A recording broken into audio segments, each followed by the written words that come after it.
Supposing I were to walk up and down Collins Street, outside our door one lunchtime, I know that at least 3,000 people walk past our door in those couple of hours each lunchtime. And supposing as I walked up and down, I handed out pamphlets with 6 words on it. Let me assure you, I'm not going to do this. But I'm just wanting to exercise my imagination. 6 words. 6 words. Get some faith into your life.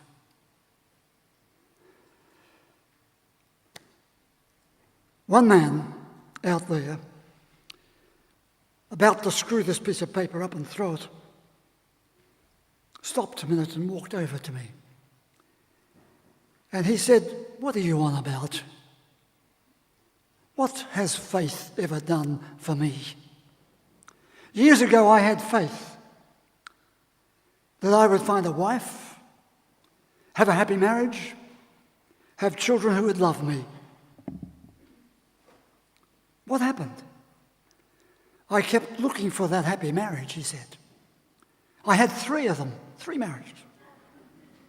Each wife did not like my successful life. So each one in turn left and took large amounts of my money with them. From my second marriage, we had 2 children. Their mother turned them against me. And so you say, get some faith into my life." That's what this paper says. What has faith ever done for me? In fact, he went on, jabbing his finger almost into my chest. "You and your church mob are all so good at throwing out your one-liners.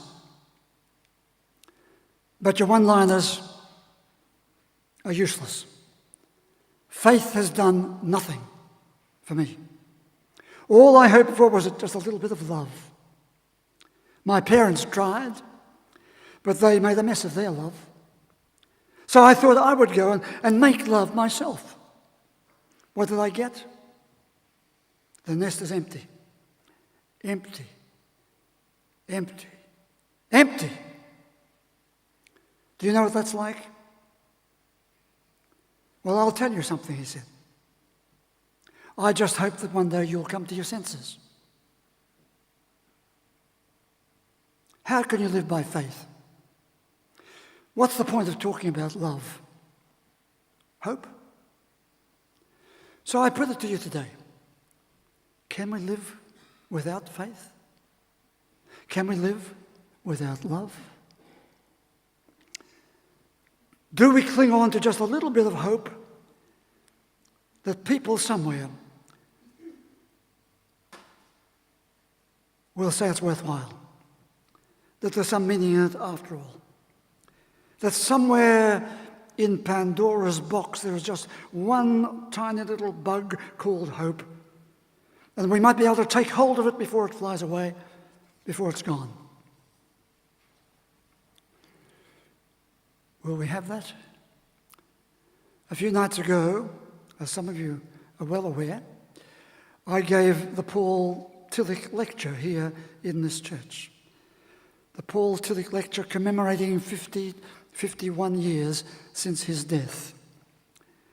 One of the most comprehensive theologians of our contemporary era, of the last century. In life and in death, his writings have affected people in many countries, people in many disciplines, many professions. And in spite of his difficult style of writing, he has dropped extraordinarily meaningful words to people in all walks of life, all walks of life. Well, I tell you, I was utterly amazed that such a lecture the other night brought 181 people into this place. And several have written to me since, and some of you have spoken to me since. And I wonder, where else in this vast secular country would you find 181 people travelling distances at night, giving up their time to hear a lecture on the theology and psychology of a man who has never been in this country. I held up this little book. I held up several of his books, but this one in particular is called The Dynamics of Faith. And today I draw from this little book and from all the other books that I've read of his, 3 things that he said about faith. Faith, he says, is not a collection of beliefs. When that woman walked up to Jesus pleading with him, Jesus said to her, "Your faith will heal you. Your faith will make you whole." He was not talking about a collection of beliefs. He didn't ask her, "Can you recite all the dogmas? All the tenets of faith?" Nothing like that. Nothing like that. He said, "Your faith will heal." What did he mean by faith? This man said faith is not a collection of beliefs. Faith is the energy of the whole personality. If that is so, why aren't the psychologists ever looking at this issue? If faith is a part of the personality, shouldn't we study that as part of our study of personality? Never heard of in psychology schools. As we meet with people, as we cope with the anxieties of life, faith can become the in-depth focus of your life and your whole existence. That's what he said. Number 1. He said, secondly, faith is a longing in every human being, a longing for some union with the very best. Because there is a gap, we experience an existential emptiness, an existential loneliness, an existential alienation. And there is within us, planted within us, the seeds of searching for that harmony, a longing for a transformation of life via some harmony that we can find. And number 3, he said, faith says, in spite of the emptiness, we search for wholeness. In spite of your sense of inferiority, we search for wholeness. In spite of our unhealed lives, we search for wholeness. In spite of the catastrophes that shatter our lives, we search for wholeness. Faith is not limited to one part of the brain where you argue as to whether this belief is plausible or not. Faith is that search for union within us, between us, and beyond us. Faith is about wholeness and the courage to search for that wholeness in spite of its fragmentation. Can you live without faith? Call on faith as an energy of healing and wholeness, of harmony and courage, an act of the total personality. It asks the question, you see, what is the person really like? What is he most deeply concerned about? What is she concerned about? So get past all the talk of what they say they believe or what they might think they believe, past all the medals they've received in life, past all the people that they've rubbed shoulders with. Deep down, what kind of person are you? In the fullness of your personality, amongst all your many concerns, what is it that is your central concern? He called it your ultimate concern. What is central? What is the core in the depths of your personality? You see, it is more than mind, it is more than emotion, it is more than intention, it is more than behavior, it is total personality. The integration of the personality. Faith is not something you can shear off and just use on Sunday mornings. Faith is not something you can go away and study in a theological college. Faith is drawing things together, the integration of the personality, the focus of energy. Faith is the dynamic that draws the personality into focus, that reunites the fragments. One of the existential experiences that every person knows, in one form or another, is the experience of loneliness. Sooner or later, we all collide with it. It sends us in search of contact with another person or with something else, a conversation, a moment of contact, a bond with something. And ultimately, it tests the possibilities and the satisfactions of more than faith. But it's looking to say, is there something more than faith? Is there an energy called love? The search for love, as Bertrand Russell once wrote, is meant to relieve our loneliness. But sometimes we get so tangled in various levels of inauthenticity, various tangles of our untamed emotions, that the search for love takes on its endpoint of great pathology, of great distance, even of anger and rage. So although love is often proposed as an answer to our searching, love can show us how much we can be deceived, how many mistakes we've made. Love can show us how deprived we've been. And so anger and rage take its place. Frustration and failure are not far behind. We know that love has a terrible history. But it also comes with happiness, healing, and hope. So what about love? The love that the poets wrote about. The love that the Bible says is possible. The love of parents for their children. The love of two people. The love for the dog. The love of music and art and beauty. I wrote this little book some time ago, Hungry for Love. Hungry for love. St. Paul, in his letter about love, in his great poem of love, he said in that poem, love keeps no score of wrongs. I got news for him. He says, there's nothing love cannot face.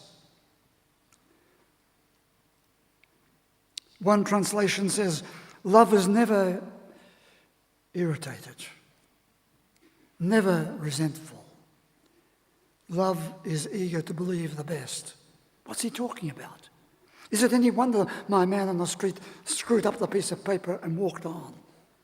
Another translation of your Bible, the very same letter of Paul, it says, love bears all things, believes all things, hopes all things, endures all things. That is not true.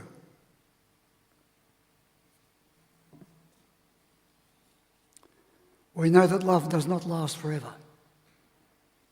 Love does not endure everything. Love has its conditions.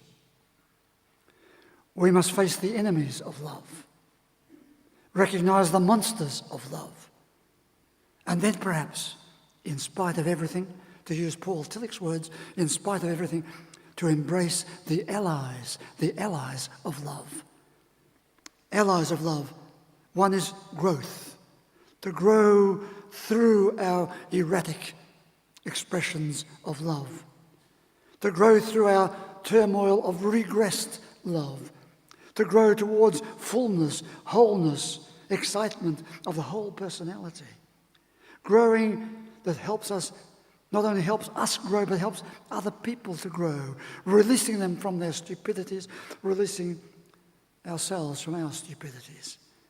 Love is to grow beyond page 82 in my book, Hungry for Love. Let us grow beyond it. Above all, love is the energy that keeps hope alive. And hope is the energy that keeps us searching and open for some kind of love in one of its many, many expressions. You see, when all doors are closed, when love is finished, somehow a window opens and love comes back in. When everything seems to be dead and over, love looks for a sign of aliveness somewhere. Now, we know that love affects the human brain. We hear people in all countries around the world talking about love affecting the heart. So not only are the doctors of the brain talking about love, the doctors of the heart are talking about love. Love affects our pleasure centres. It affects our recovery capacities. It affects our relationships, our moods, our ways of coping in times of stress. We know that the person recovers from their illness quicker, better, if they're surrounded by caring, supportive, loving influences. What does it mean to say you're living without love?